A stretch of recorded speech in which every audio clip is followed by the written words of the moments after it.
Shalom,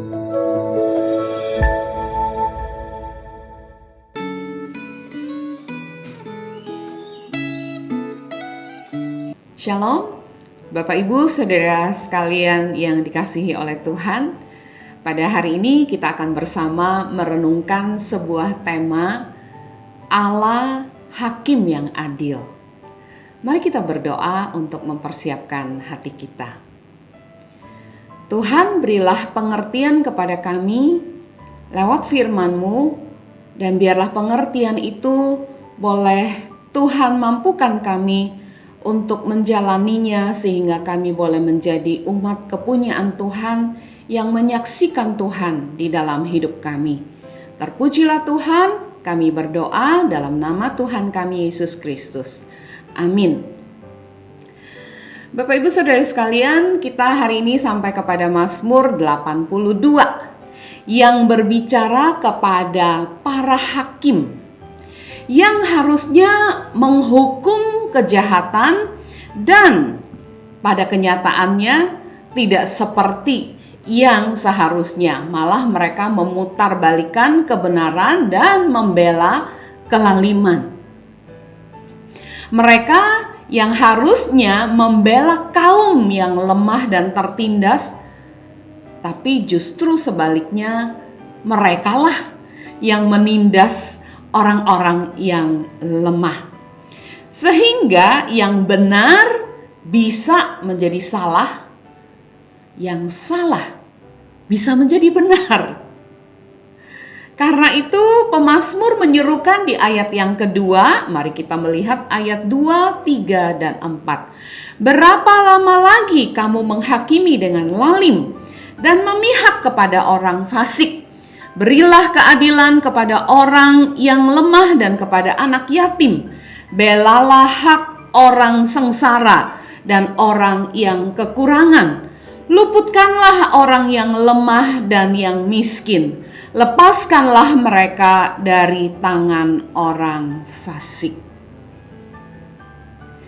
Bapak Ibu Saudara sekalian, para hakim memang memiliki kuasa yang sangat besar ya, Bapak Ibu. Sampai di ayat yang ke-6, mereka disindir sebagai Allah dengan huruf A kecil. Memang seharusnya mereka menjadi wakil Allah untuk menjalankan keadilan. Karena keputusan mereka di pengadilan memang bahkan bisa menentukan nasib orang ya, Bapak Ibu Saudara sekalian. Keputusan pengadilan yang mereka ambil bisa mengakibatkan seseorang mendekam di penjara atau lepas, bebas. Mungkin Bapak Ibu masih ingat ada seorang bernama Archie Williams yang pernah tampil di panggung American Got Talent beberapa waktu yang lalu. Dia divonis bersalah untuk kejahatan yang tidak dia lakukan, dan karena keputusan pengadilan itu dia mendekam selama 36 tahun di dalam penjara. Padahal bukan dia pelakunya. In that sense, Bapak Ibu, kita melihat bahwa para hakim mempunyai kuasa yang sangat besar, bahkan untuk menentukan hidup dan mati seorang manusia.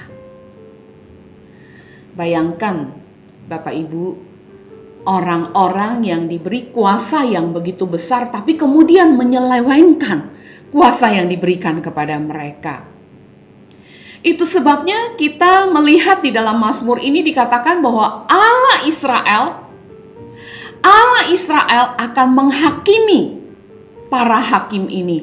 Allah dengan huruf A besar berdiri di hadapan para Allah dengan huruf kecil, yaitu para hakim dan orang-orang berkuasa ini, untuk memberikan keputusan pengadilan kepada mereka.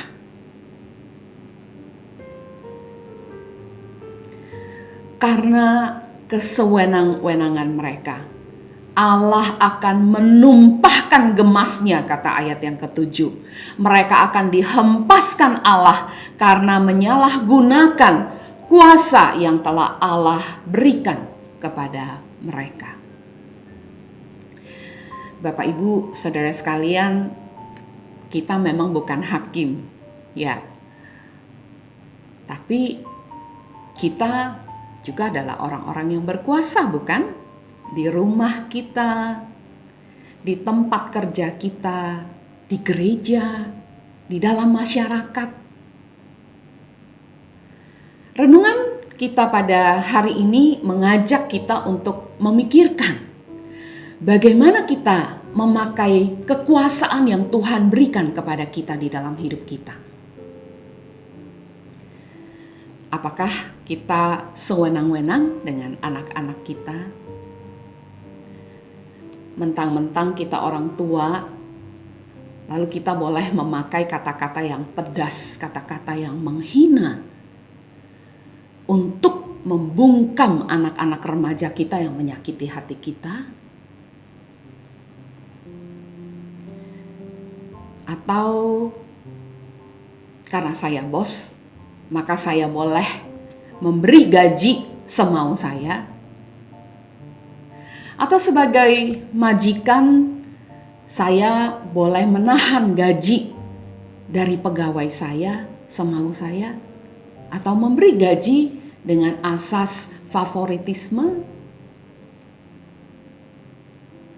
Atau kita boleh memikirkan berbagai macam aplikasi dalam konteks kita masing-masing. Apakah kita sudah memakai kekuasaan yang Tuhan berikan kepada kita dengan berkenan kepada Tuhan, dengan menjadi wakil Tuhan? Mazmur ini mengingatkan bahwa Allah tidak menutup mata terhadap ketidakadilan yang dilakukan oleh orang-orang yang berkuasa. Maka pergunakanlah kuasamu dengan takut akan Tuhan. Karena Tuhan tidak tutup mata, maka pada saat yang sama Bapak Ibu ada pertolongan bagi kita yang tertindas oleh orang-orang yang berkuasa. Karena Allah kita adalah hakim yang adil. Biarlah firman Tuhan boleh berbicara kepada kita. Mari kita berdoa. Tuhan, biarlah firman-Mu berbicara di dalam hati kami sesuai dengan pergumulan kami masing-masing. Biarlah sebagai orang berkuasa kami ingat bahwa kami harus mempertanggungjawabkan kuasa kami di hadapan Tuhan. Dan sebagai orang yang tertindas, biarlah firman-Mu hari ini juga memberikan pengharapan bahwa Tuhan, Engkau akan membalas kepada setiap orang karena Engkau adalah Allah, hakim yang adil. Terpujilah nama-Mu, di dalam nama Tuhan Yesus kami berdoa. Amin. Tuhan memberkati kita semua Bapak Ibu Saudara sekalian.